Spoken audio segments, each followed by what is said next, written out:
Sur le forum de Bamako, les échanges de 3 jours ont pris fin par des recommandations qui seront remises aux décideurs en appui aux actions du gouvernement. Trissa Kone.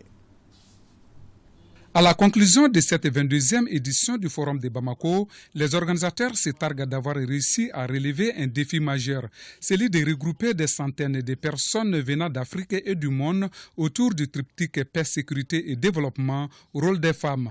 D'ailleurs, des femmes ont illustré ces questions existentielles à travers leur vécu. Alice et Delma sont des étudiantes burkinabées qui se battaient pour leur autonomisation. C'est pourquoi elles ont été récompensées. Nous sommes entrepreneurs dans l'agriculture, plus précisément dans l'agroéconomie.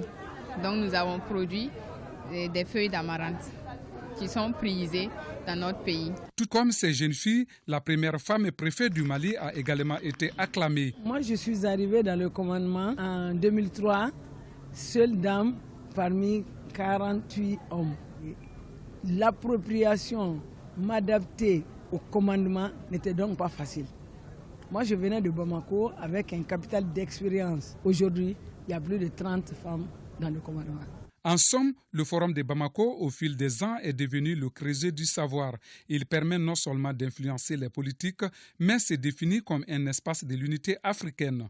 La première fois qu'on a eu des femmes venant de toutes les régions du Mali, et ça, c'était assez important. Et elles ont demandé d'ailleurs qu'il y ait des forums dans chaque région. Vous voyez, donc cet engouement montre que le forum suscite des vocations et un intérêt. L'autre élément, c'est de voir la participation de beaucoup de pays africains et singulièrement la Guinée où la vice-présidente de leur Conseil national de transition est venue à la tête d'une forte délégation.